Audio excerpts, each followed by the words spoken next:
There is a particular kind of tired that arrives before anything dramatic has happened. It can show up in typing "we should catch up" and never pressing send. On the outside, you may look normal. You may even smile, answer, and keep moving. Inside, though, something starts counting the cost.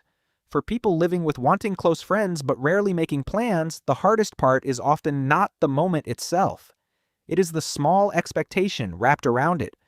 Respond, explain, be easy, be available, make everyone comfortable. Other people can misread that response. They may call it distant, complicated, antisocial, oversensitive, or ungrateful. But adult friendship needs energy, timing, and a little permission to be imperfect. That does not make every retreat healthy, and it does not mean one label explains a whole person. It simply means behavior has a context.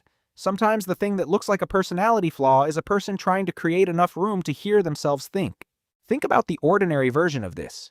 You notice the message, the invitation, the question, the expectation.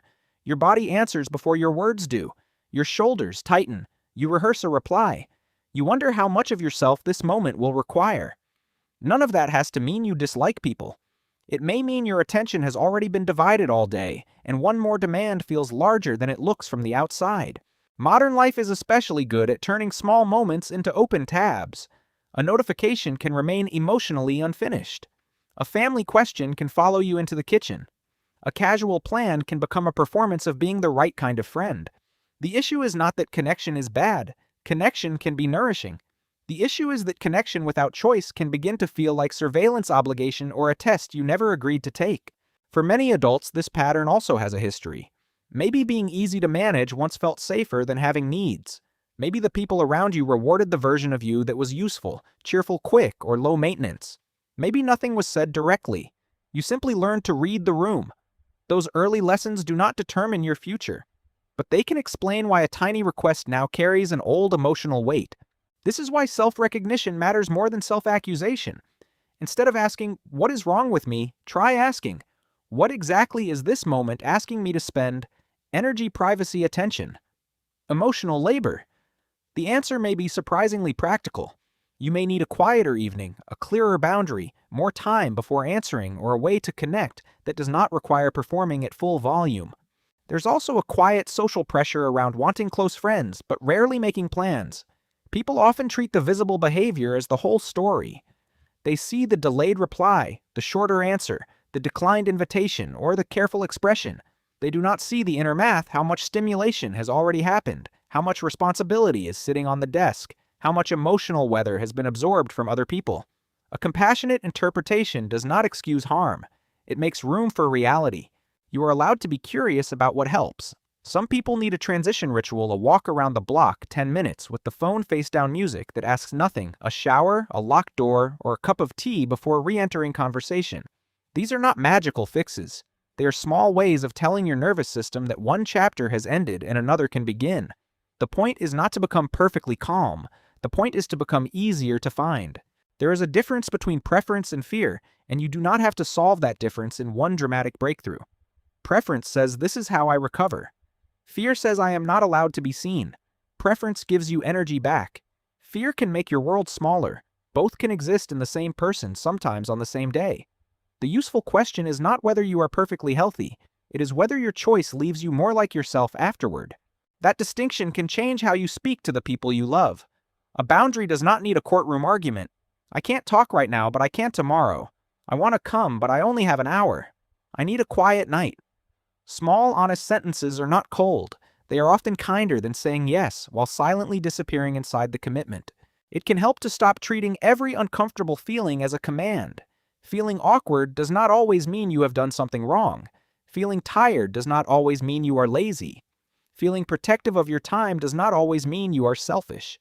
A feeling can be a signal, and signals deserve attention. But a signal is not a verdict. You still get to decide what kind of person you want to be in response to it. That is where a little self-trust enters the picture. Self-trust is not the belief that you will always choose perfectly. It is the belief that you can notice your limits, repair when necessary, and try again without turning one difficult moment into a story about your character. When the pressure rises, you do not need a grand explanation for your humanity. You need a pause long enough to choose what is true. People who care deeply are often especially vulnerable to confusing responsibility with total access. They sense a shift in someone's tone, remember the unanswered message, and start writing explanations before anyone has asked for one. Care is valuable, but care without edges can become a full-time job no one assigned you. You can be attentive without being permanently on call. You can be kind without making every other person's comfort your emergency. A more spacious life is usually built through ordinary repetitions. You answer later and survive the discomfort. You name a smaller plan and the relationship remains. You take an evening for yourself and discover that rest does not erase your value. These moments can feel almost too small to count, yet they are how a nervous system learns a new association. Connection can include choice, and choice can include warmth. The shadow side deserves respect too. When you are tired of being misunderstood, withdrawal can feel wonderfully clean. No explanations, no awkwardness, no chance of disappointing anyone. But complete withdrawal can also protect you from the very experiences that would prove you do not have to earn belonging through performance. The goal is not constant access. It is enough safe access to remain connected to your own life. A useful experiment is to make the next step smaller than your inner critic expects. Not a total reinvention. Try sending one low-pressure message. Let it be specific, brief, and reversible. Notice what happens in your body when you choose it. You are collecting information, not grading yourself. Over time, these small choices can teach you that boundaries are not walls, and closeness does not have to be exhausting. This matters because adulthood often rewards people for looking endlessly adaptable. We praise the person who is always on, always pleasant, always reachable, always willing to absorb the extra task. Yet a life built entirely around other people's comfort can leave no room for your own signal. Small invitations is not selfish. It is one way of staying in contact with the person you are when the room gets quiet. Maybe you are not difficult. Maybe you have spent a long time translating yourself into a language that made everyone else comfortable. The next chapter is not becoming louder, tougher, or more available than you are. It is learning which forms of connection let you stay present without abandoning yourself. That is not a retreat from life. It is a more honest way back into it. If this feels familiar, notice the moment you most want to edit, hurry, or disappear this week, and ask what it is trying to protect. Deeply Wired is for general education and reflection, not diagnosis or mental health treatment.